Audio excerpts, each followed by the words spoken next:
Hey, and welcome to this channel. My name is Aston. I'm a performing and visual artist, but lately I've been wanting to share more of my visual arts process here on the internet and here on YouTube. So, this video will take us through a time lapse of how I created this painting from a photograph that I took during my trip to Japan last month. I went all over Japan. Part of the trip was a guided tour on Hokkaido. It was a motorcycle trip, actually, and if you're an adventure sports motorcycle enthusiast, definitely check out MotoQuest. Shout out to MotoQuest.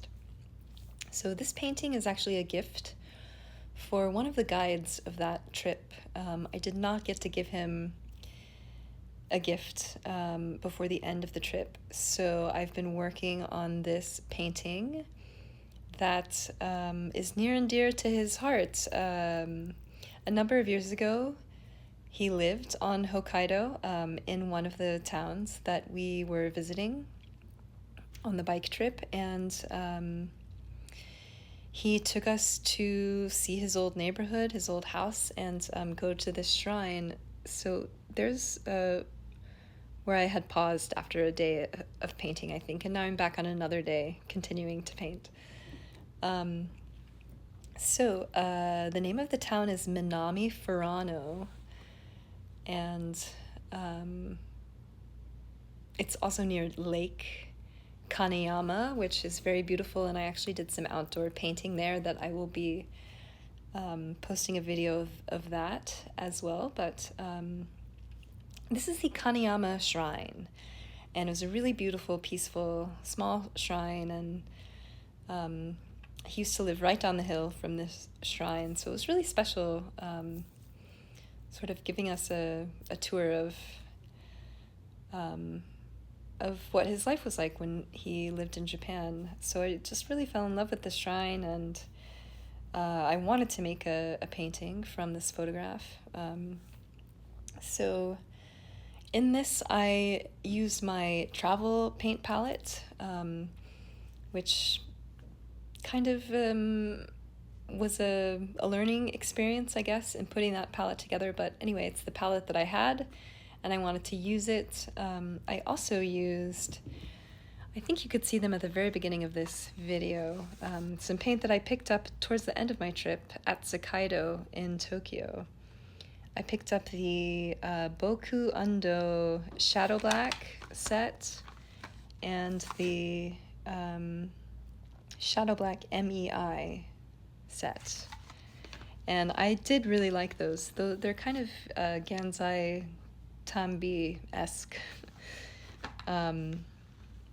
But yeah, I had never used those paints until this picture. But mostly I used my travel paint palette, and then after the painting part, I will go in with Prismacolor pencil and my Derwent drawing pencils.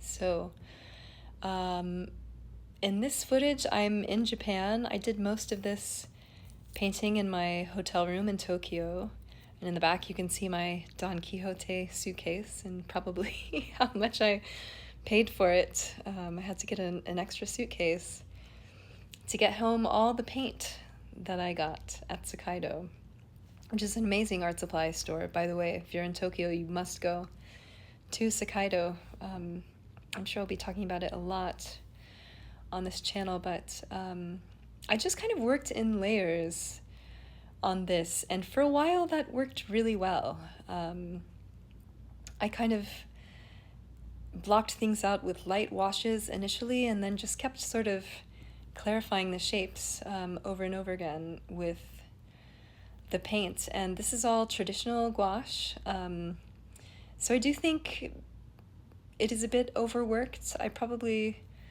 should have stopped painting at the end of Tokyo, but I didn't. I kept painting, and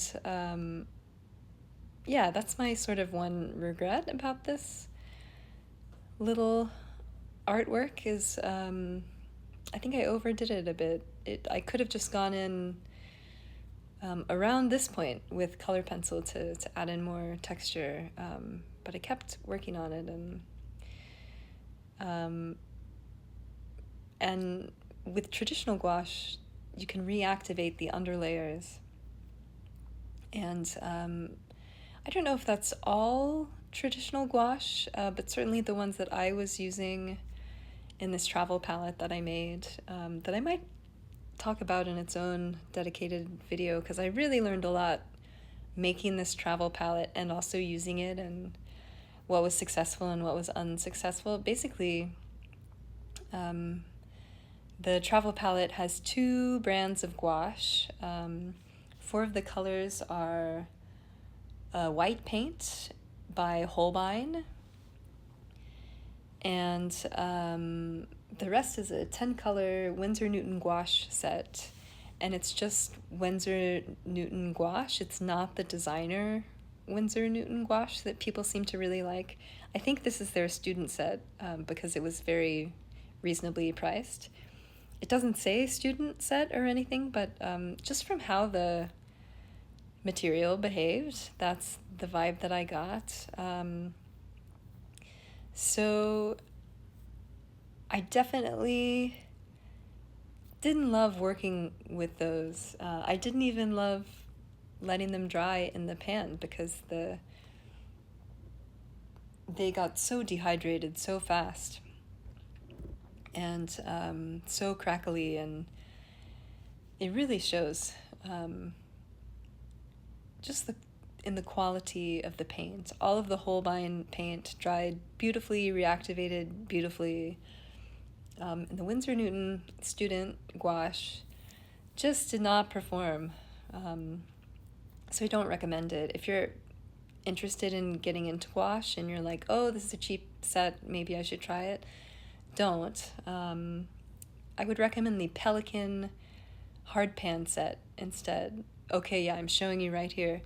The gray and the tan really stand out as like very chalky and sort of ghostly, and that's because those colors have been mixed with the Holbein white, which is just a higher quality paint with more pigment. You can see in the pan, the Holbeins are all on the top right, and they just look happier in their pans than the rest of the paint, which is from this Winsor Newton set. But these are the materials that I have, and I want to use what I have. So now, at this point in the video, I'm back to my apartment in the States and still painting. I wish I had put away my paintbrush in Japan and gone in here with colored pencil, but I still thought there were some areas that needed more shadow, or more definition in the trees, more shadow on the ground. So I'm trying to work on that, but I do sort of end up reactivating a bunch of the right-hand side of the roof, and I think way too much, and that was a huge signal to me that it's time to stop painting. That's the thing about gouache is if it's not acrylic gouache, it will continue to reactivate, and you have to be careful working in layers because you can disturb your underlayers. But I'm still pretty happy with how this turned out. I think it is true enough to the photo and kind of captures the feeling. I think that's become more important to me than photorealism is, can I capture the sort of the quality, the atmosphere of a place, the feeling of it. And I also have been working with how can I use the materials to tell the story of that place. And I am pleased with it. Yeah, it's not perfect, but I definitely learned a lot making this painting. So yeah, I'm still continuing to paint.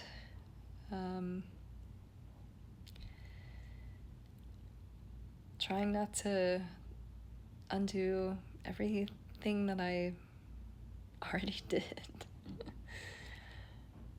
But now I'm finally winding down the painting process, and then I'll go in after the paint dries with color pencil to add some more dimension, more specificity of where things are in space, more texture, and I really think it adds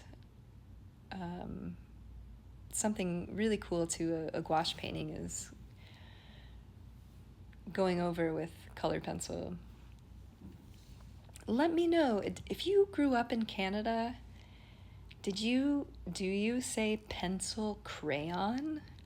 I had never heard this until recently, and I asked my Canadian friend if he grew up saying pencil crayon. Sure enough, I wonder, so yeah, let me know if you're from Canada, if you say pencil crayon. Or other parts of the world, if you say pencil crayon. I'm pretty sure here in the States, at least in my growing up, it's always color pencil, but I like pencil crayon. I think it really conveys something about the material. Anyway, yeah, so I selected the colors beforehand. I have a 24 set of Derwent drawing pencils, and I have a 36 set of Prismacolor, and I picked out the colors I wanted to use in advance, which was helpful. Trying to make the border of the sky a little bit clearer here. It had gotten a little muddy with some paint. But yeah, you can make really subtle textures, subtle clouds, leaves, shadows, all with color pencil, and depending upon the pattern and you apply them and the level of pressure you're using on the page. I really like both of those brands of pencil. They're very different, but Prismacolor and Derwent drawing pencil really bring a lot to the table in this piece. The Derwent colors are very true to nature and really soft and creamy, and the Prismacolors are just so bright and vivid. So it's fun to use them both to finish a project.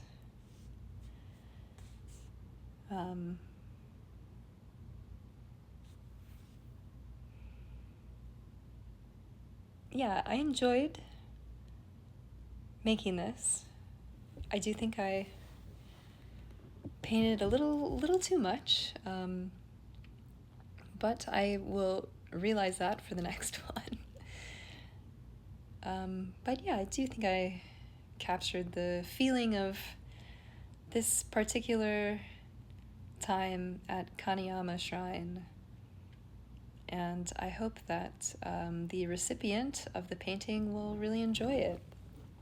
Thank you so much for hanging out with me as I talk about this process a little bit. I'm going to keep doing these, so let me know what you would like to see. Here's the finished painting. And yeah, let me know what you're interested in. Say hello. I would love to hear from you. Thanks so much for watching.